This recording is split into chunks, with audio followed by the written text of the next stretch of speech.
Admiral Kim Tae-ho stared at the holographic display floating above his desk. The blue light made his weathered face look older than his 52 years. He had seen many battles in his 30 years of service, but nothing had prepared him for this moment. The last message from New Busan Colony played again. Director Park So-min's voice crackled through the speakers, filled with terror and desperation. Earth Command, this is New Busan Colony. We are under attack by unknown ships. They appeared without warning.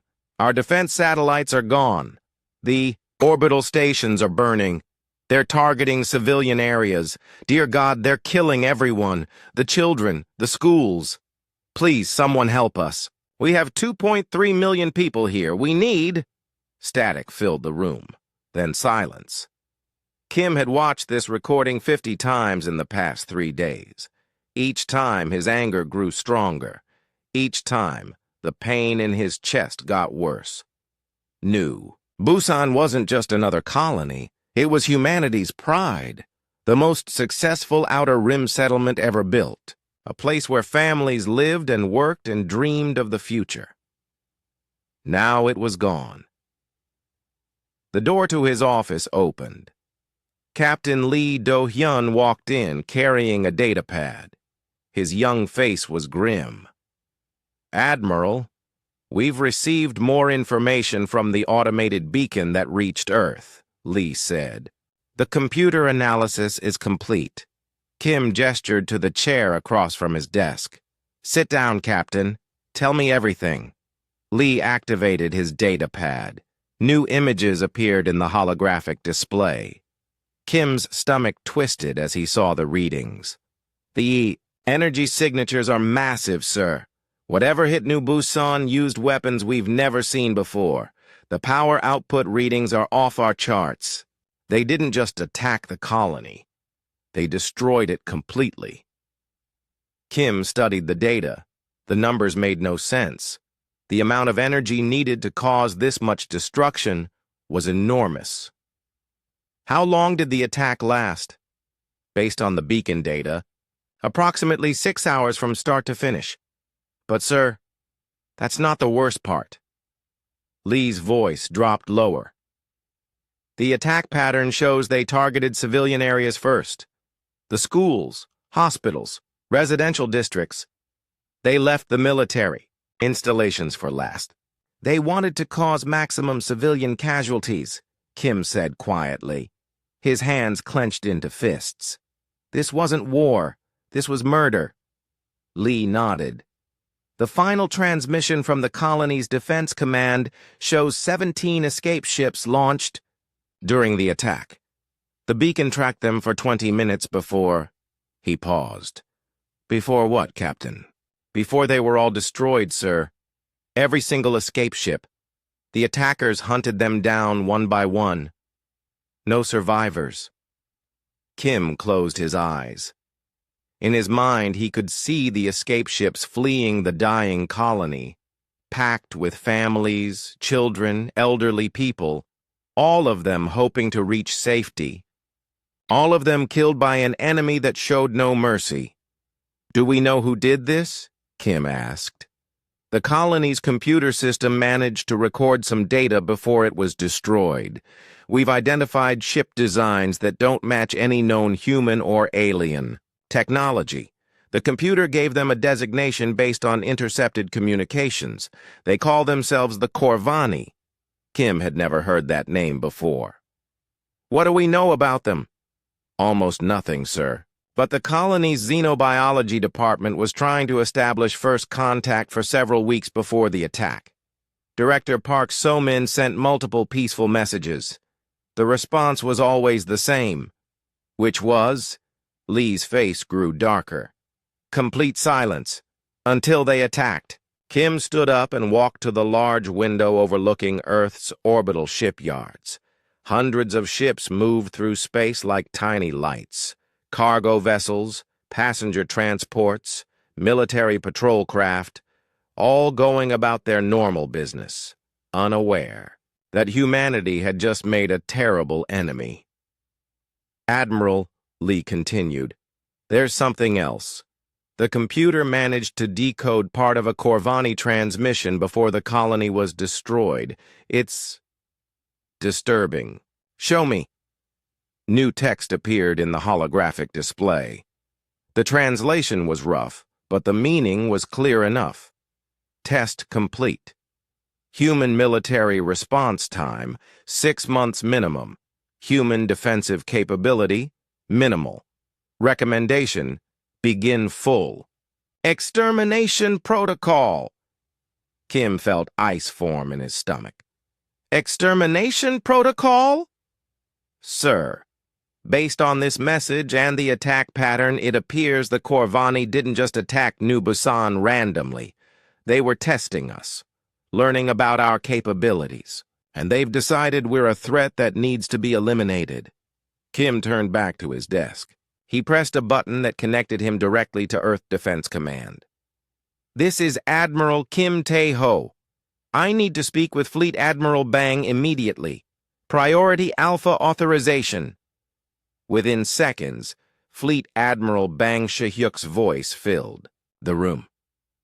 Kim, I was expecting your call. You've reviewed the New Busan data? Yes, sir. We're looking at a species that considers genocide an acceptable first contact protocol. They tested our response time and found us wanting. This won't be their last attack. I agree. How long do you need to prepare a reconnaissance fleet? Kim thought quickly. 48 hours, sir. I want to take 3 heavy cruisers and a full science team. If we're going to fight these Corvani, we need to know everything about them. Approved. Kim, I want you to understand something. When you reach New Busan, you're going to see things that will haunt you forever. But we need that intelligence. Humanity's survival may depend on what you find. Understood, sir. The connection ended. Kim turned to Captain Lee. Captain, I want you to prepare the Soul's Pride for immediate departure. Full crew, maximum supplies. And Lee? Yes, sir. Send a message to all department heads. They have 24 hours to report to the ship. We're going to New Busan to find out exactly what we're facing. Lee saluted and left the office. Kim was alone again with the holographic display still, showing the final message from New Busan. Director Park So-min's terrified voice echoed in his memory. Kim thought about his own daughter, Mi-young. She had wanted to study xenobiology at New Busan. She had been accepted to their university program. Only a change in her research interests had kept her on Earth. If she had gone to New Busan, she would be dead now.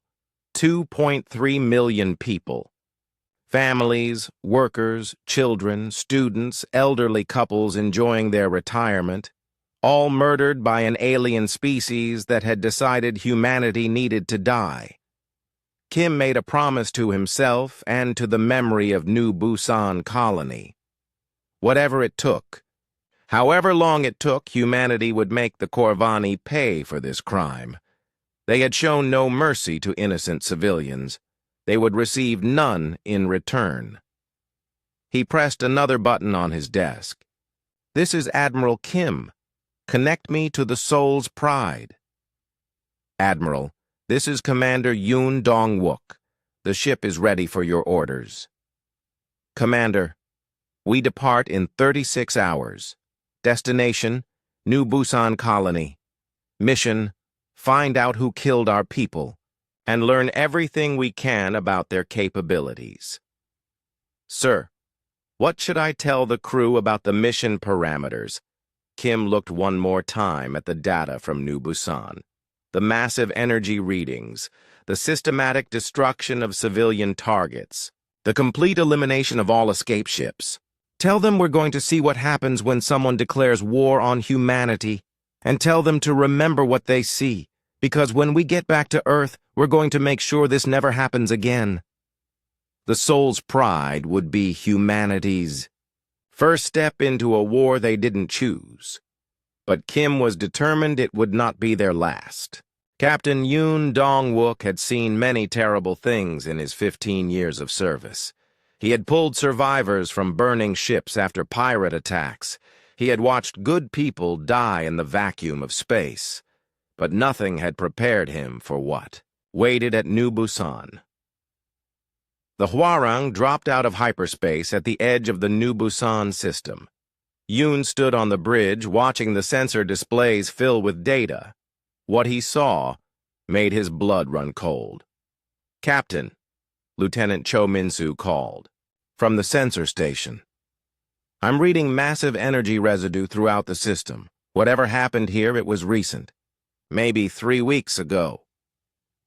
Yoon nodded. The timeline matched. It had taken them 2 weeks to reach New Busan after receiving the distress beacon. "Take us in slowly, Lieutenant. I want full scans of everything." The Hwarang moved deeper into the system. Through the bridge viewports, Yoon could see the first signs of destruction. Pieces of metal floated in space where New Busan's orbital defense platforms used to be. The massive structures that had protected the colony for 20 years were now just twisted wreckage. "Captain, I'm detecting debris fields at coordinates 774 and 881, reported Ensign Park Jimin from her station. "The computer identifies them as remains of orbital manufacturing stations." Yoon felt sick. Those stations had employed 50,000 people. Families had lived and worked there for generations. Now they were just scattered metal floating in the void. "Sir, we're approaching the planet," Lieutenant Cho announced. His voice was tight with emotion. Yoon looked through the viewport and immediately wished he hadn't. New Busan hung in space like a glowing coal. The entire surface of the planet was glass. Smooth, perfectly flat glass that still radiated heat into space. Whatever weapons the Corvani had used, they had melted the entire planetary crust. "Dear God," whispered Dr. Choi Hai-wan from behind him. The xenoarchaeologist had come aboard to study any alien technology they might find. "They didn't just attack the cities, they destroyed the entire planet." Yoon forced himself to stay calm. "Doctor, I need you to analyze those weapon signatures. Can you tell what kind of technology did this?" Dr. Choi moved to her mobile scanner station. Her fingers flew over the controls as she gathered data. "Captain, these energy readings are unlike anything in our databases. The power output required to melt an entire planet's surface. It's beyond our current technology by decades." "How? Far beyond?" "Based on these readings, I estimate their weapons are at least 50 years ahead of ours. Maybe more. They're using some kind of matter-antimatter reaction, but at an efficiency level we've never achieved." Yoon absorbed this information. The Earth Defense Force was facing an enemy with vastly superior technology. That was bad enough. But the systematic nature of the destruction suggested something worse. "Lieutenant Cho, are you detecting any escape pods or survivor beacons?" Cho's hands moved over his controls. "Yes, sir. Multiple contacts. But Captain..." His voice trailed off. "What is it, Lieutenant?" "All the escape pods are destroyed, sir. I'm reading 47 separate pod signatures scattered throughout the system. Every single one has been fired upon." Yoon closed his eyes. The escape pods would have been filled with civilians trying to flee the planet. Children, elderly people, anyone who couldn't fight. The Corvani had hunted them down like animals. "Captain," Dr. Choi called out, "I'm detecting something else. Metal fragments with unknown composition about 200,000 kilometers from the planet. It might be pieces of the attacking ships." "Take us there, Lieutenant Cho." The Hwarang changed course toward the debris field. As they approached, Yoon could see pieces of what looked like alien technology floating in space. The metal was strange, with a crystalline structure that seemed to shift and change as he watched. "Doctor, can you analyze this material?" Dr. Choi launched several collection drones to gather samples. Captain, this is incredible. This metal appears to be some kind of programmable matter. It can change its molecular structure on command. No wonder their ships were so effective. Any way we can use this technology? It will take months of study, but possibly. Captain, there's something else. I'm detecting data storage devices in some of these fragments. If I can access them, we might learn about the attackers. Yoon felt a spark of hope. Do it. I want to know everything about these Corvani. While Dr. Choi worked on the alien technology, Yoon ordered his crew to investigate the destroyed escape pods. What they found made him angry in a way he had never experienced before. Each escape pod had been destroyed by precise weapons fire. The Corvani hadn't just shot them randomly, they had targeted specific systems to ensure maximum suffering. Life. Support was destroyed first, then artificial gravity, then hull integrity. The people inside had time to know they were going to die. Captain, called Ensign Park, I've recovered the flight recorder from Escape Pod 14. It contains passenger manifests. Show me. The holographic display filled with names and faces. 312 people had been aboard that single pod. Yoon saw families with young children, elderly couples, students from the colony's university, all of them killed for no reason except that they were human. Sir, Dr. Choi announced, from her workstation. I've managed to access some of the alien data storage. You need to see this. Yoon walked over to her station. The display showed Corvani text with rough computer translations underneath. This appears to be part of their tactical database, Dr. Choi explained. It describes previous operations against something called contamination species. Captain, based on what I'm reading, the Corvani have done this before. Multiple times. Yoon read the translated text with growing horror. The Corvani kept detailed records of 12 different species they had completely exterminated. Each entry described the same pattern: initial contact, evaluation of the species, military capabilities, then systematic genocide. They call it the Purification Protocol, Dr. Choi continued. Any species they consider inferior or threatening is marked for complete elimination. No survivors, no mercy, no second chances. What? Did they think about humans? Dr. Choi pulled up another section of data.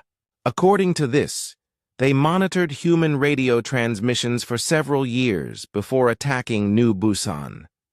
They decided we were spreading too quickly and developing too fast. In their opinion, humanity represents a long-term threat to their dominance. Yoon felt rage building in his chest. So they decided to murder us all. It appears so, Captain. But there's more. According to this data, the attack on New Busan was just the beginning. They're planning a full invasion of human space within the next 2 years. The bridge fell silent. Every person present understood what this meant. The Corvani weren't just going to attack military targets. They were coming to exterminate every human in the galaxy. Captain, Lieutenant Cho reported, Admiral Kim's fleet is entering the system. Through the viewport, Yoon could see the lights of 3 heavy cruisers approaching. Admiral Kim would want a full report. Yoon would have to tell him that humanity faced an enemy with superior technology, no moral constraints, and a plan to kill every man, woman, and child of their species. But as Yoon looked at the data Dr. Choi had recovered, he realized something important. The Corvani had made their plans based on their observations of human capabilities. They thought they understood what humanity was capable of. They were wrong. The Corvani had studied human radio transmissions and space travel. They had watched human military exercises and defensive strategies, but they had never seen what humans could do when they were truly threatened. They had never witnessed what happened when humanity's survival was at stake. Yoon activated the communication system. "Admiral Kim, this is Captain Yoon aboard the Hwarang.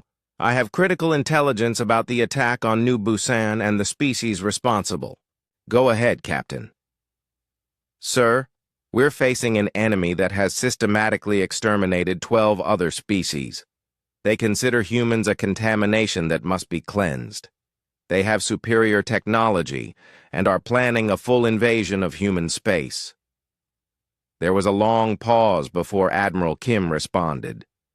"Captain, prepare all your data for immediate transmission to Earth.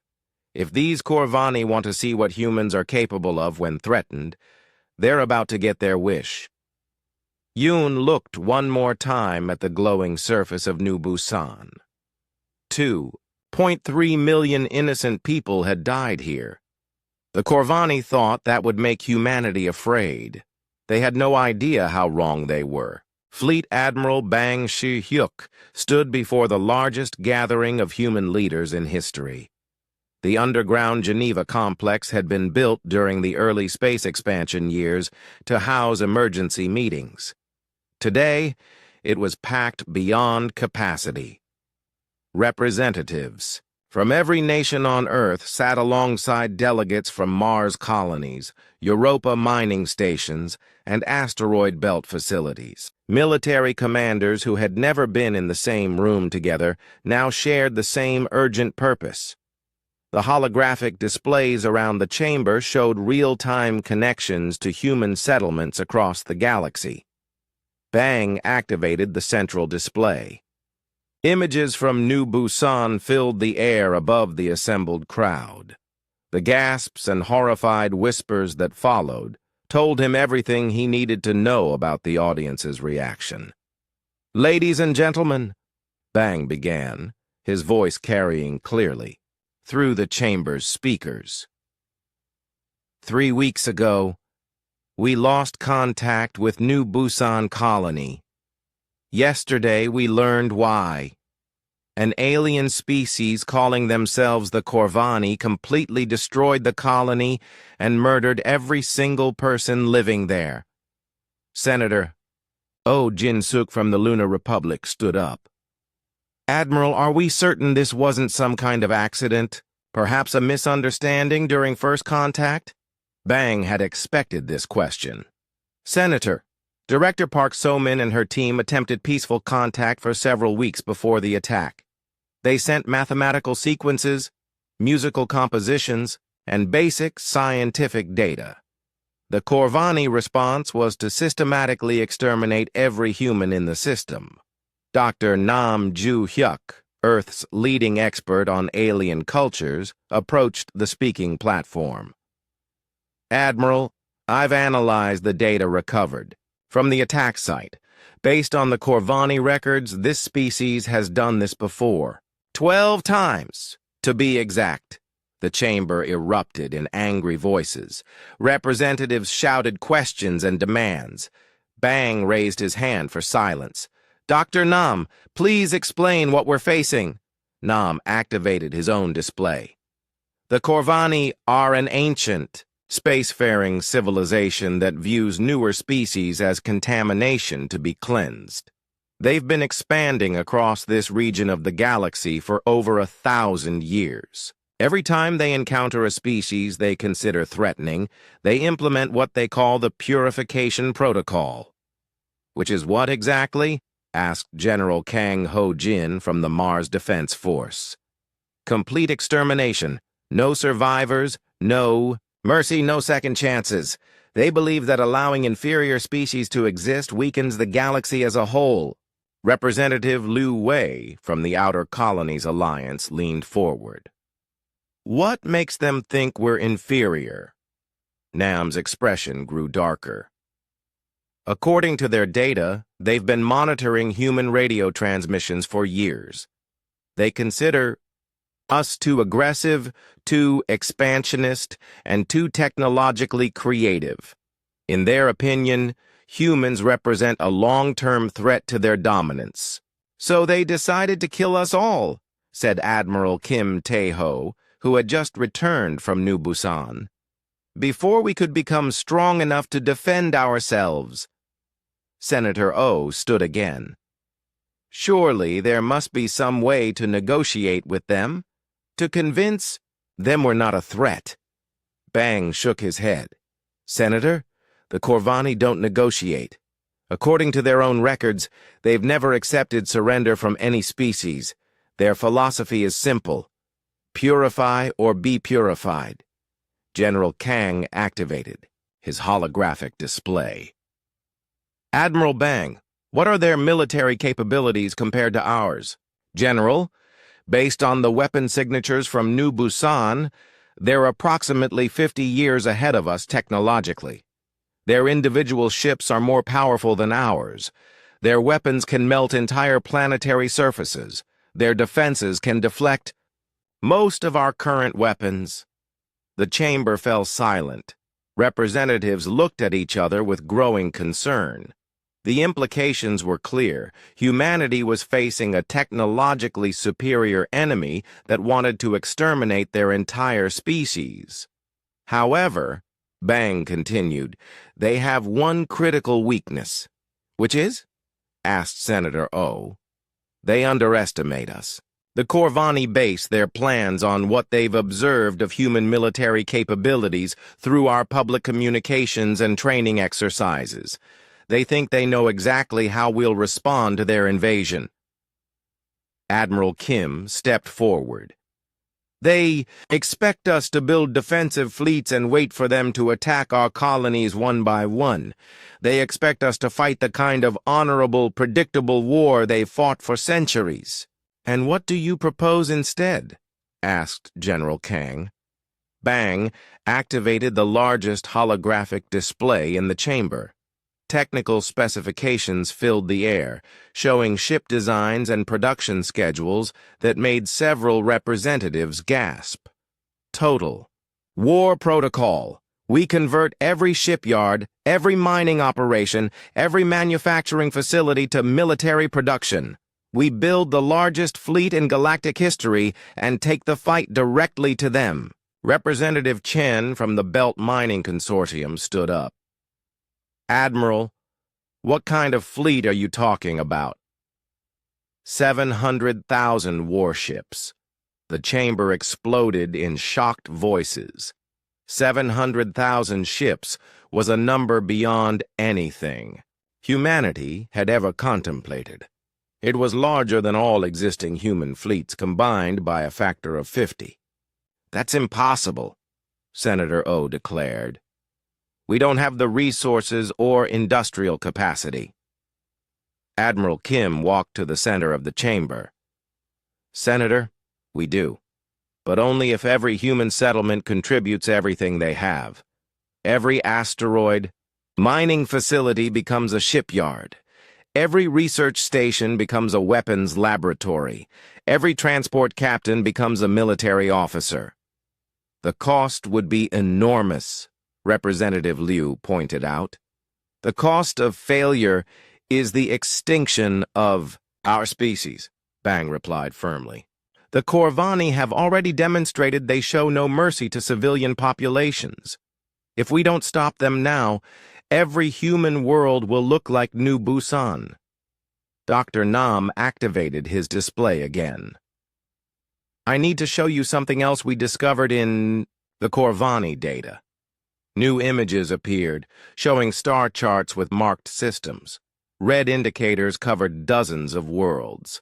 These are the Corvani's planned targets for their next wave of attacks. They intend to strike 17 human colonies simultaneously. Based on their timeline, these attacks will begin in approximately 18 months. The chamber fell deadly quiet. Representatives stared at the star chart, many recognizing their own home systems among the targets. General Kong was the first to speak. How do we know we can build this fleet in time? Because we have to, Bang said simply. The alternative is extinction. Admiral Kim activated a new display showing detailed production plans. The Ceres station facility can be converted into our primary construction yard. Phobos station can produce engines and weapons systems. The Europa ice mines can provide fusion, fuel. Every human settlement has resources we need. What about crew training? Asked Captain Park from the Titan Defense Force. We can't operate 700,000 ships with our current personnel. Every civilian pilot becomes a military officer. Every mining ship captain learns combat tactics. Every transport crew learns to fight, Bang explained. This isn't just about building ships. This is about turning our entire civilization into a military force. Senator O looked troubled. Admiral, what you're proposing would transform human society completely. We'd be abandoning everything we've built to focus entirely on war. Bang walked over to the display showing New Busan's glassed surface. Senator, the Corvani have already made that decision for us. They've declared war on our entire species. We can either fight with everything we have, or we can die with our principles intact. The chamber was silent for several minutes. Representatives studied the data, the production plans, the tactical analyses. Finally, General Kong stood up. Admiral Bang, you have the full support of the Mars Defense Force. Every facility, every resource, every person under my command. Captain Park nodded. The Titan Defense Force stands ready. One by one, representatives from across human space stood and pledged their support. Mining consortiums, research stations, colonial militias, transport companies. All of them understanding that humanity's survival depended on their commitment. Senator O was the last to stand. Admiral, I pray we're not making a terrible mistake. But if this is humanity's only chance, then the Lunar Republic will do its part. Bang looked around the chamber at the faces of humanity's leaders. Fear, determination, anger, and hope mixed, together in expressions that would define their species' future. The Corvani think they know what humans are capable of, Bang announced. They've studied our history, our technology, our military capabilities. They believe they can predict exactly how we'll respond to their threat. He paused, looking directly at each delegation. They're about to learn why that was their first and last mistake. We're going to show them what humans do when someone threatens our families, our children, our future. We're going to build a fleet that will burn their empire to ash.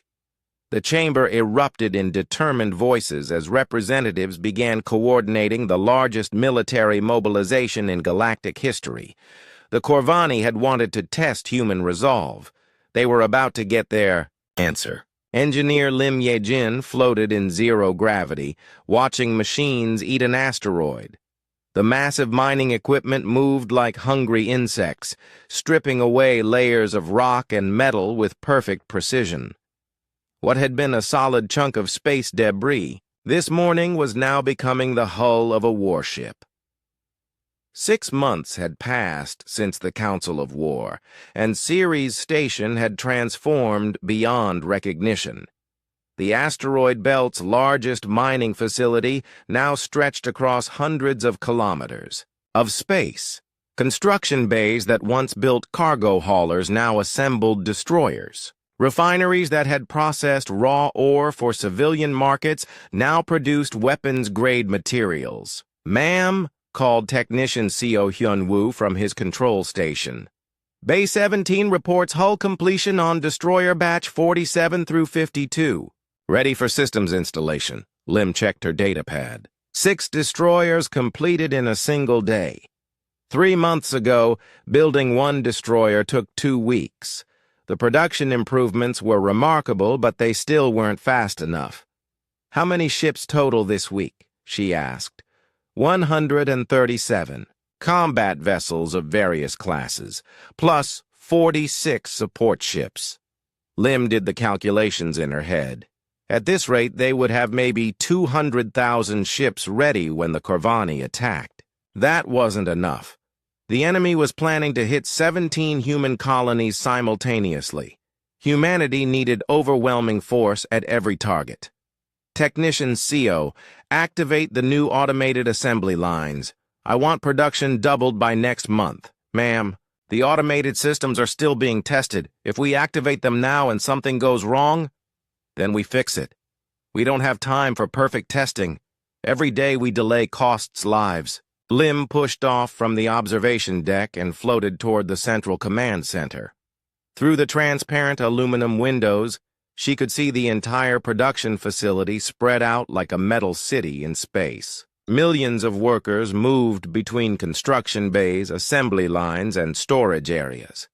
Transport ships arrived every few minutes carrying raw materials from across the solar system. The scale was incredible. Earth's entire industrial capacity had been converted to military production.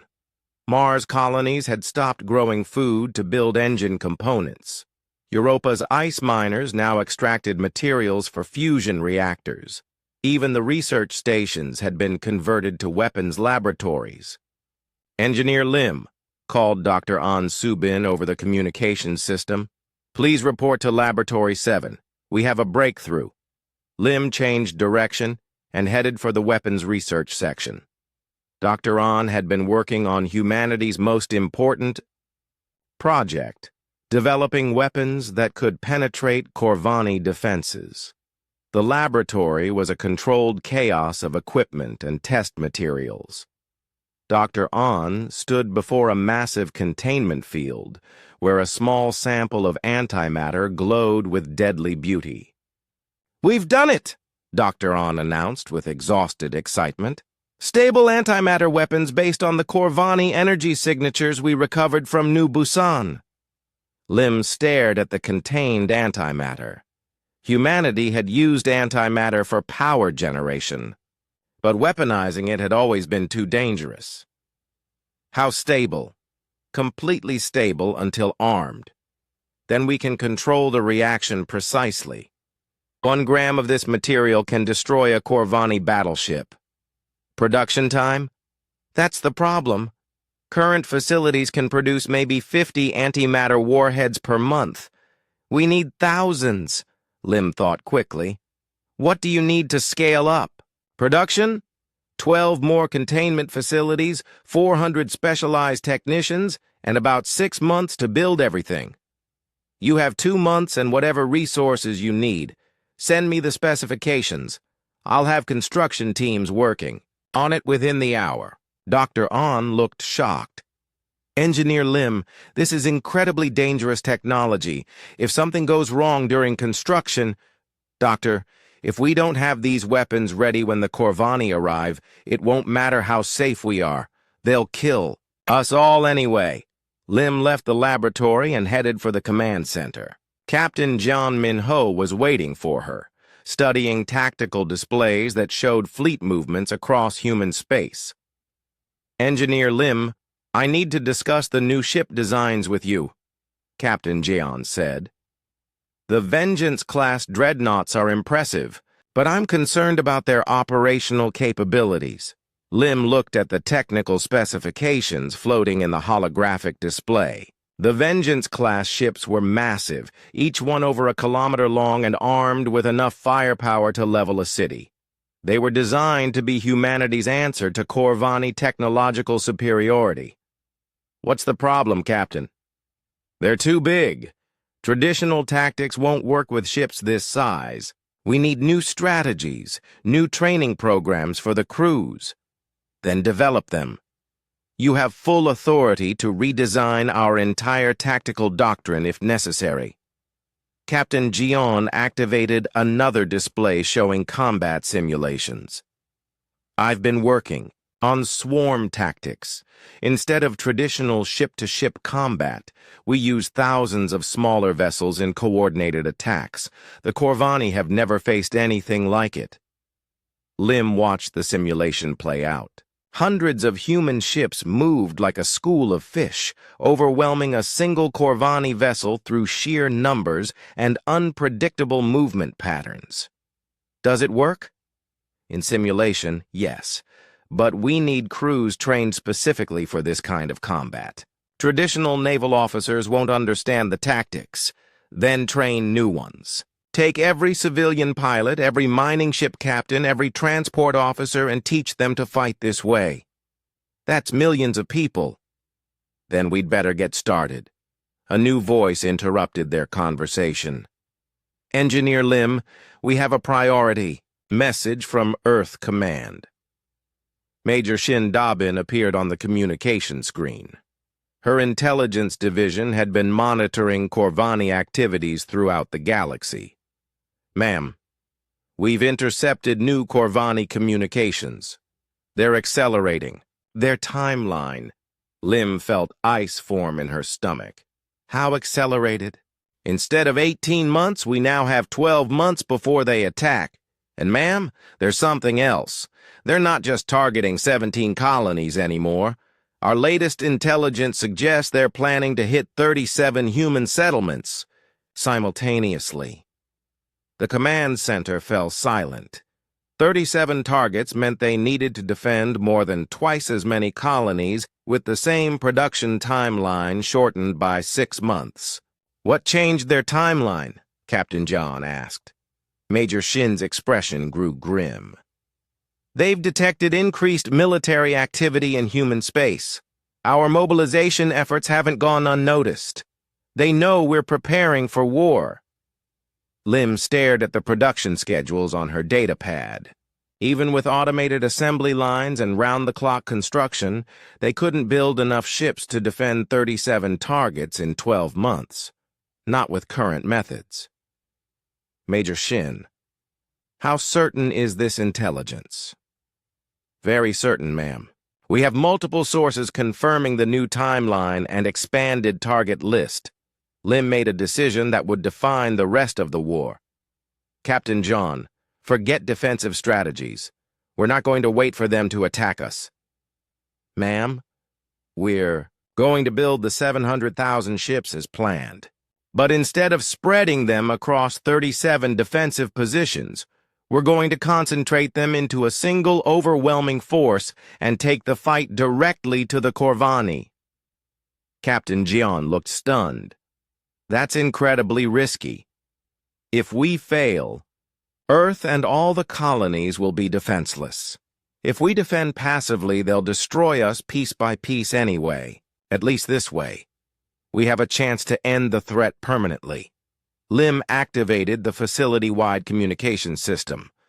All department heads, all section supervisors, all project managers, report to the main command center immediately. Priority, Alpha.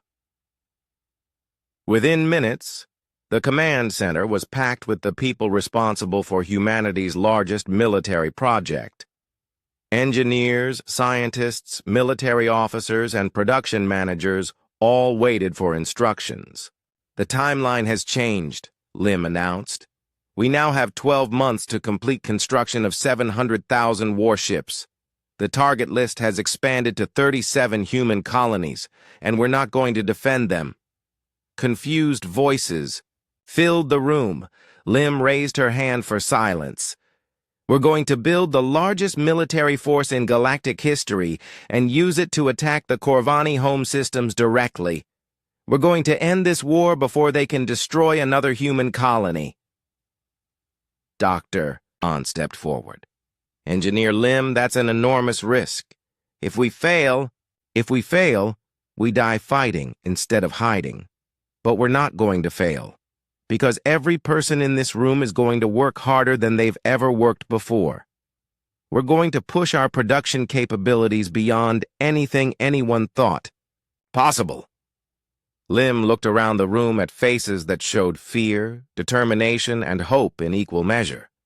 The Corvani think they know what humans are capable of. They've calculated our industrial capacity, our technological limits, our military potential. They believe they can predict exactly how many ships we can build and how we'll use them.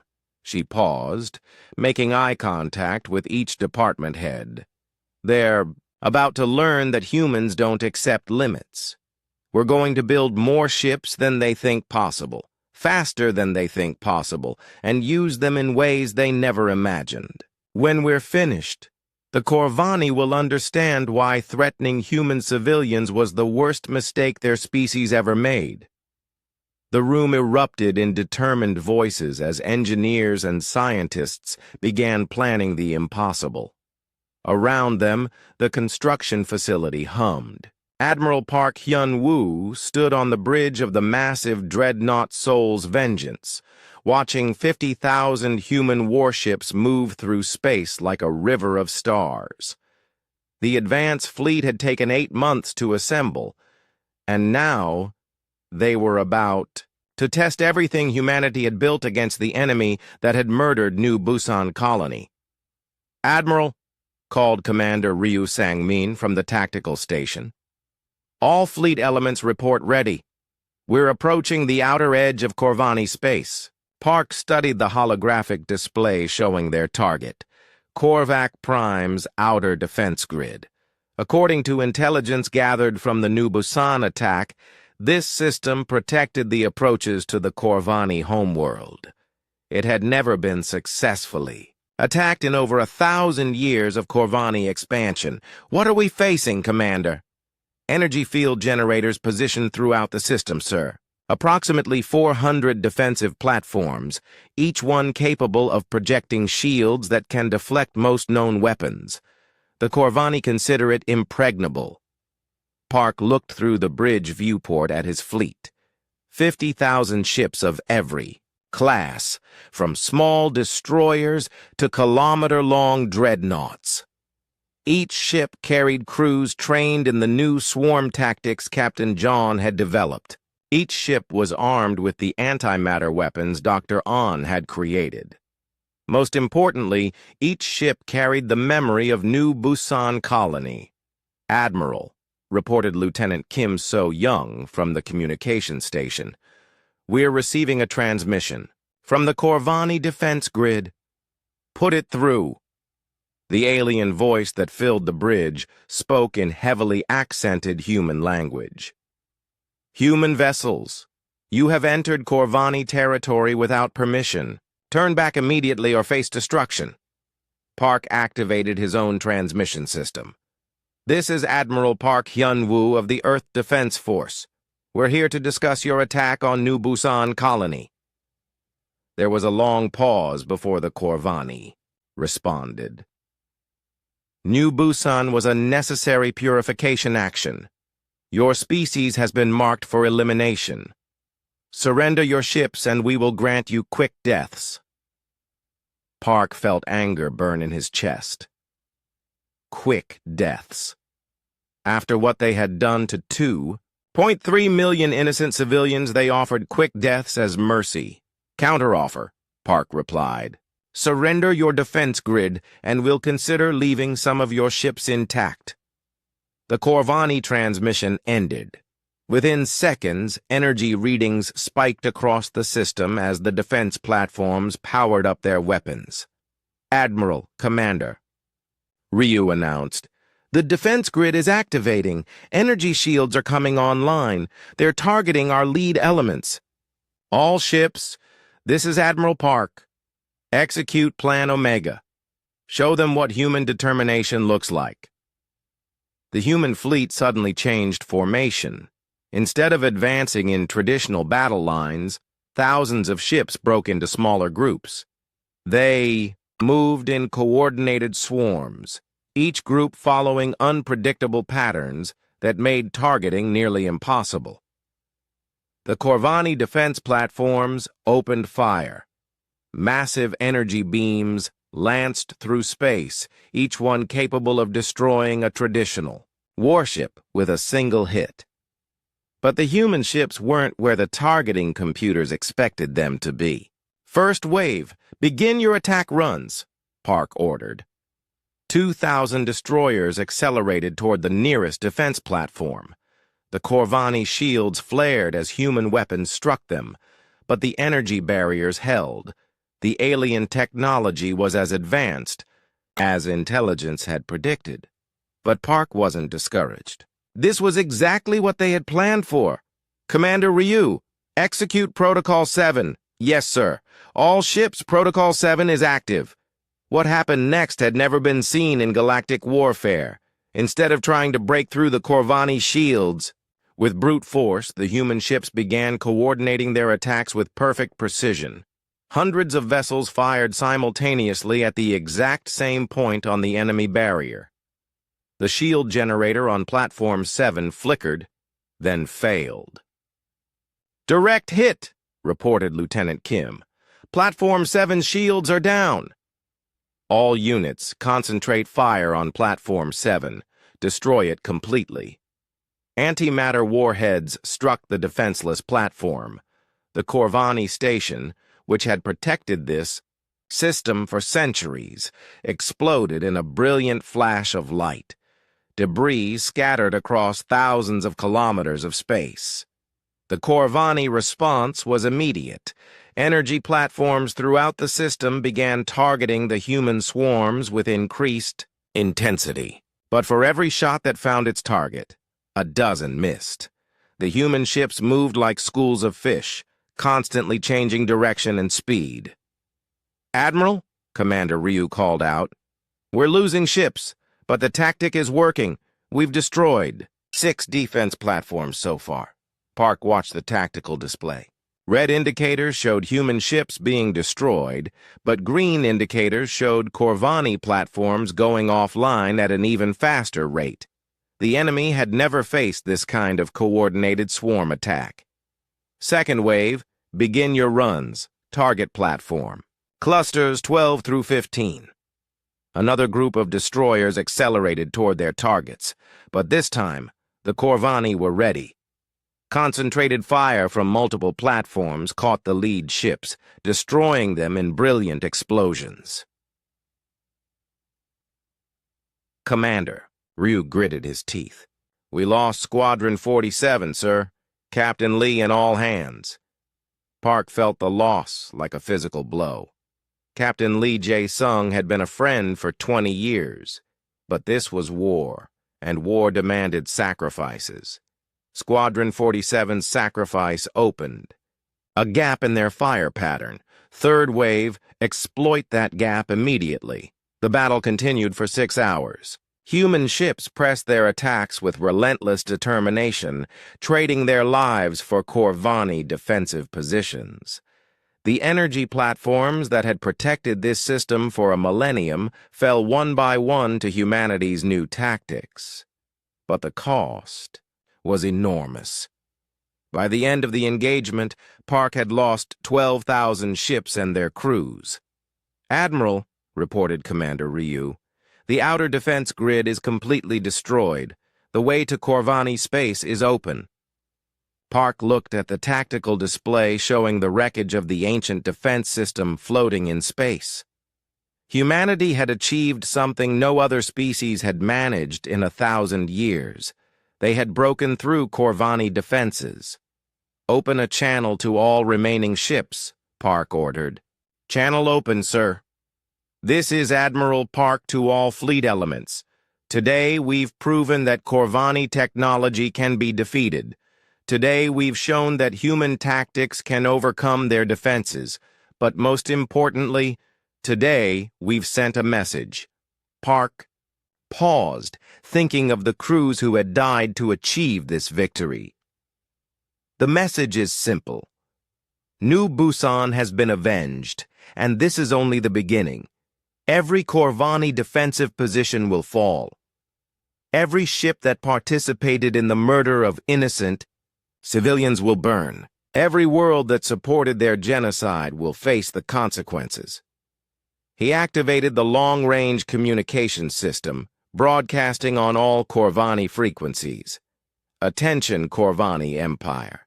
This is Admiral Park Hyun-woo of the human species U, decided to exterminate.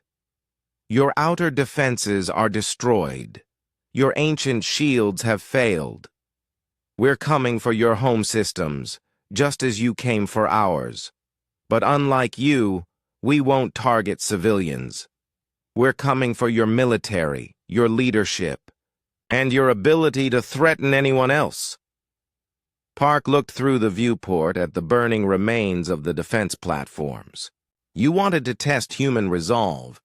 You wanted to see how we respond to genocide. Consider this your answer." The transmission ended. Around him, the bridge crew worked to prepare damage reports and casualty lists. They had won a great victory, but at a terrible price. "Admiral," Commander Ryu said quietly, "the main fleet should reach us in 6 months. 700,000 ships, ready for the final assault on Korvac Prime." Park nodded. The advance fleet had proven human tactics could work against Corvani technology. They had broken through defenses that had protected the enemy for centuries. But the real test was still coming. When the main fleet arrived, humanity would face the concentrated might of the Corvani Empire. Every ship they possessed, every weapon they had developed, every defensive strategy they had perfected over 1,000 years of conquest. Park thought about the crews who had died today, and the crews who would die in the battles to come. Then he thought about the 2.3 million civilians who had been murdered at New Busan Colony. "Commander Ryu, send a message to Fleet Admiral Bang. Tell him the outer defenses are broken and the path to Korvac Prime is clear. Tell him humanity is ready to finish what the Corvani started." The Soul's vengeance turned toward the heart of Corvani space, leading the surviving ships of the advance fleet deeper into enemy territory. Behind them, the wreckage of the ancient defense grid drifted in space like a monument to human determination. The Corvani had believed their defenses were unbreakable. They had trusted in technology that had protected them for 1,000 years. They had never imagined facing an enemy willing to pay any price for victory. They were about to learn what happened when someone threatened humanity's children. Captain Lee Do-hyun watched the sensor displays with growing alarm. The Corvani fleet emerging from hyperspace was massive beyond anything intelligence had predicted. 200,000 ships of various sizes, including vessels the size of small moons. Each ship bristled with weapons that could crack planetary cores. "Captain," called Lieutenant Cho from the sensor station aboard the defense cruiser Incheon's Shield. "I count 197,000 enemy vessels. Energy signatures are off our charts." Lee stood in the command center of Proxima Station, humanity's outermost defensive position. The station orbited at the edge of the Sol system, designed to serve as an early warning post. Now it was about to become the first line of defense in the most important battle in human history. "All stations, this is Captain Lee. The Corvani are here. Execute Fortress Protocol immediately." Around him, the massive space station transformed. Hidden weapon ports opened across its hull. Shield generators that had been disguised as communication arrays powered up. Mining facilities revealed themselves to be missile launchers. In minutes, Proxima Station became a heavily armed fortress. "Captain," reported Commander Bae Soo-min from the Tactical Center, "all defensive elements are online. We have 47,000 ships in system, plus the station's fixed defenses." Lee studied the tactical display. 47,000 human ships against almost 200,000 Corvani vessels. The odds were terrible, but they had to hold long enough for the main fleet to return from Corvani space. "What's our estimated time until the main fleet arrives?" Lee asked. "Admiral Park's force is still engaged in Corvani territory. Fleet Admiral Bang's main fleet is 6 days out at maximum burn. 6 days. Lee had to hold the Sol system for 6 days against an enemy force 4 times larger than his own. All ships, this is Captain Lee. The enemy thinks they can break through to Earth and destroy our homeworld. They think we'll panic when we see their numbers. They're about to learn what happens when someone threatens humanity's birthplace." The Corvani fleet advanced in perfect formation. Their ships moved with precision that spoke of centuries of military experience. Energy weapons charged as they approached optimal firing range. "Captain," called Ensign Park from the communication station. "We're receiving a transmission from the Corvani fleet." "Put it through." The alien voice that filled the command center was different from the ones they had heard before. Older, more authoritative. "Human defenders, I am Fleet Commander Zethkar of the Corvani Imperial Navy. You face the combined might of our empire. Surrender now and your deaths will be swift." Lee activated his own transmitter. "This is Captain Lee Do-hyun of the Earth Defense Force. You want to reach Earth? You'll have to go through us first." "Foolish. Your small force cannot stand against our power. We have weapons that can shatter worlds." "Then you'd better use them," Lee replied, "because we're not moving." The transmission ended. Within seconds, the Corvani fleet opened fire. Energy beams the size of buildings lanced through space. The first human ships to be hit simply vaporized. Their shields meant nothing against weapons designed to destroy planets. All units, execute. "Pattern Delta," Lee commanded. The human fleet scattered into the swarm formations that had proven effective against Corvani defenses. Ships moved in coordinated groups, using the gravity of nearby asteroids to perform impossible maneuvers. The first hour of battle was devastating. Corvani weapons were more advanced than anything the humans had faced before. Ships that had survived. The assault on Corvani space were destroyed in single hits, but the human tactics were working. The scattered formation made targeting difficult, and the Corvani fleet found itself shooting at empty space more often than actual targets. "Captain," Commander Bay reported, "we've lost 8,000 ships. But the Corvani advance has slowed. They're having trouble with our movement patterns." Lee watched the tactical display. The enemy was still advancing, but they were taking casualties too. Human antimatter weapons were finding their targets, and each hit severely damaged even the largest Corvani vessels. "Second wave. Begin your attack runs. Target the lead dreadnoughts." 3,000 destroyers accelerated toward the largest Corvani ships. The enemy point defense systems opened fire, but the human ships kept coming. Even when their hulls were burning and their crews were dying, they pressed their attacks. The destroyer Soul's Hammer, commanded by Captain Kim Yun-ho, managed to reach its target despite taking critical damage. Its antimatter warhead struck the Corvani dreadnought's primary weapon array, causing massive explosions that rippled across the alien ship's hull. "Direct hit on target 7, reported Lieutenant Cho. "Enemy dreadnought is heavily damaged, but the victory cost them." The Soul's Hammer and her entire crew were vaporized by secondary explosions from the Corvani ship. The battle continued for 18 hours.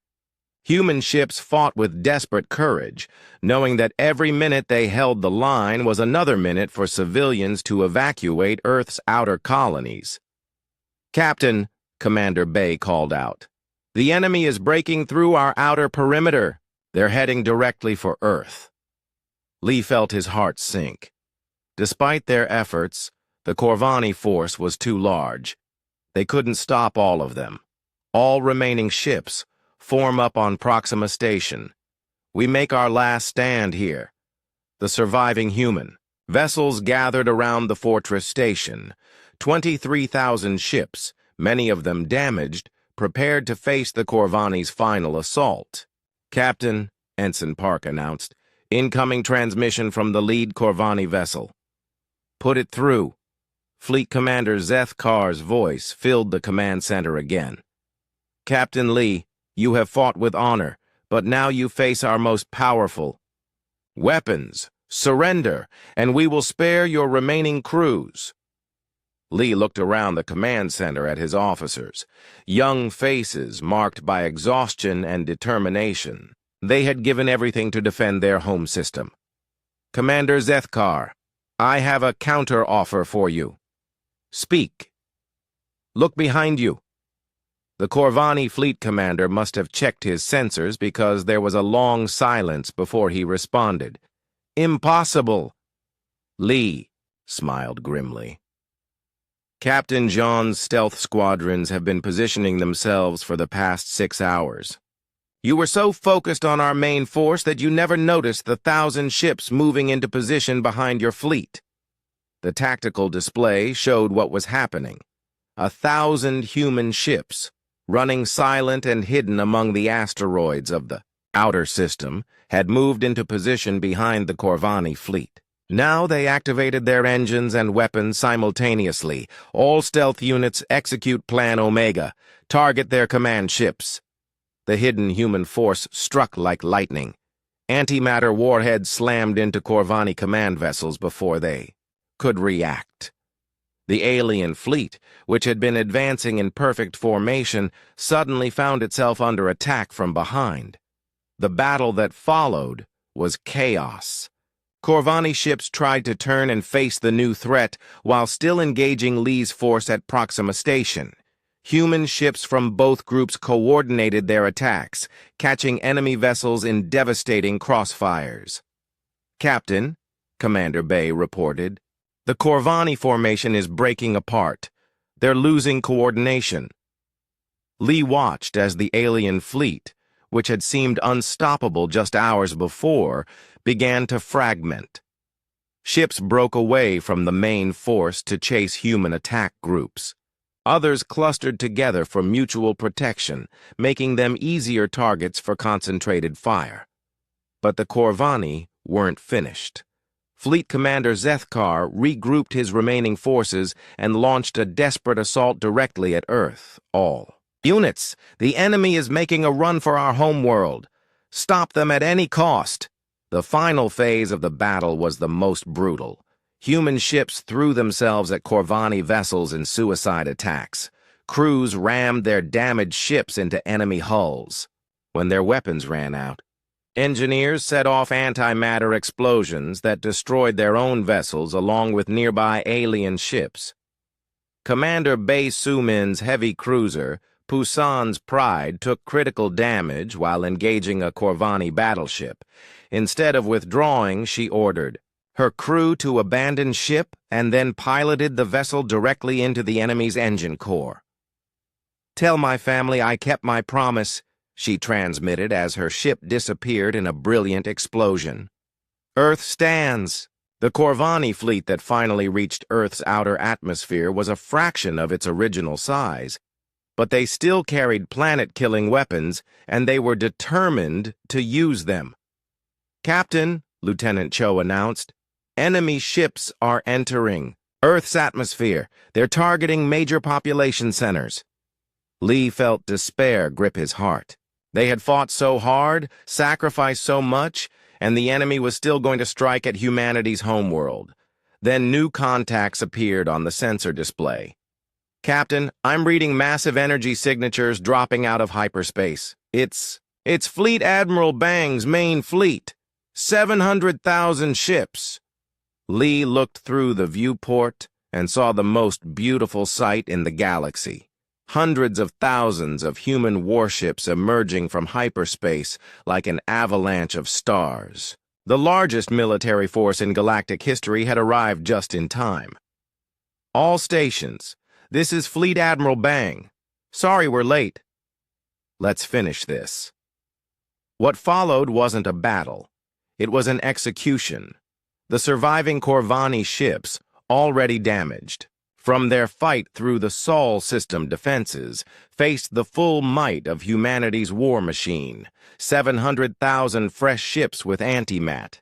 Admiral Kim Tae-ho stood on the bridge of the flagship Sol's Pride, watching 700,000 human warships move through space like a metal galaxy. The largest military force in galactic history was cutting a path directly toward the Corvani homeworld, and nothing could stop them. 6 months had passed since the Battle of Sol. 6 months of systematic destruction of every Corvani military installation between human space and Korvac Prime. The alien empire was collapsing, but they were fighting harder with each system humanity conquered. "Admiral," called Commander Yoon from the tactical station, "we're approaching the Zerion defense grid. This is their final line of defense before Korvac Prime itself." Kim studied the sensor readings. The Zerion system contained the most heavily fortified positions the Corvani had ever built. Automated defense platforms that had protected their core worlds for thousands of years, ships from dozens of species they had conquered, all pressed into service as a last desperate defense. "What are we facing, Commander?" "Approximately 100,000 enemy vessels of various classes, plus the defense platforms, which appear to be armed with planet-killing weapons. Intelligence estimates they have enough firepower to destroy our entire fleet if we attack conventionally." Kim looked through the bridge viewport at his massive fleet. They had started this campaign with 700,000 ships. Despite their victories, they now had only 400,000 vessels remaining. Each battle had cost them ships and crews, but they had never stopped advancing. "Any word from our allies?" Commander Go Yoon-bi activated her intelligence display. "Admiral, we now have confirmed support from 17 different species that were enslaved by the Corvani. The Keltharians have provided us with detailed plans of Korvac Prime's defenses. The Zephyrians are sharing intelligence about Corvani command structures." Kim nodded. This was something the Corvani had never expected. Throughout their march to Korvac Prime, humanity had encountered species that had been conquered and enslaved by the alien empire. Instead of treating them as enemies, human forces had offered them freedom and protection. The response had been overwhelming. Entire fleets of former Corvani subjects had joined the human advance. They provided intelligence, supplies, and most importantly, hoped that the 1,000-year Corvani Empire could actually be defeated. "Admiral," reported Captain Cho from the communications station, "we're receiving a transmission from the Corvani Defense Fleet. Put it through." The voice that filled the bridge was different from previous Corvani communications. Older, more desperate. "Human fleet, I am Supreme Commander Velthar of the Corvani Empire. You have violated our territory and destroyed our colonies. Turn back now or face the full power of our ancient defenses." Kim activated his own transmitter. "Supreme Commander, this is Admiral Kim Tae-ho. We're here to discuss your attack on New Busan Colony." New Busan was a minor action, a necessary step in the purification of this galaxy. Your species was marked for elimination long before that colony was established. Kim felt his anger burn, cold and steady. 2.3 million innocent people. Men, women, children, elderly couples, students with their whole lives ahead of them. You call that a minor action. Inferior species serve no purpose except to contaminate the galaxy. We have purified 12 other species. You will be the 13th. Counter offer, Kim replied. Surrender your fleet and we'll consider allowing your civilian population to survive. There was a long silence before Velthar responded. You offer mercy to us? After we have destroyed your colonies and killed your people? We're not you, Kim said simply. We don't murder civilians. The transmission ended. Within minutes, the Corvani defense fleet began moving into attack positions. Admiral, Commander Yoon announced, all enemy vessels are powering weapons. The defense platforms are charging their primary batteries. Kim looked at the tactical display showing the approaching battle. The Corvani had concentrated everything they had left into this final defense. Ancient weapons that had protected their core worlds for millennia. ships from across their empire, including vessels they had captured from the species they had conquered. It was an impressive force. Under normal circumstances, it would be enough to destroy any attacking fleet. But these weren't normal circumstances. All fleet elements, this is Admiral Kim. Execute Liberation Protocol. What happened next had never been seen in galactic warfare. Instead of attacking the Corvani defensive positions directly, the human fleet began broadcasting on frequencies used by the enslaved species fighting for the Corvani. "Attention all non-Corvani vessels," Kim announced. "This is Admiral Kim Tae-ho of the Human Liberation Fleet. We offer you freedom from Corvani enslavement. Join us and help us end their empire forever." The response was immediate. Throughout the Corvani defense fleet, ships began changing sides. Vessels that had been forced to fight for the Corvani suddenly turned their weapons on their former masters. Entire squadrons of enslaved species broke away from the alien formation and joined the human advance. "Admiral," Commander Go reported, with excitement, "we're reading massive defections from the Corvani fleet. At least 20,000 ships have switched sides in the past 10 minutes. The Corvani response was swift and brutal. Their remaining ships opened fire on the defecting vessels, trying to destroy them before they could join the human fleet. But this only caused more defections as enslaved species realized they were going to die anyway. All human vessels. Protect our new allies. Target any Corvani ship firing on defecting forces." The battle that followed was unlike anything in galactic history. Former Corvani subjects fought alongside human ships against their ancient oppressors. Species that had been enslaved for centuries finally had a chance to strike back at their tormentors. The Keltharian heavy cruiser Dawn's Freedom, commanded by Captain Sektar, led a group of liberated ships in an assault on a Corvani command vessel.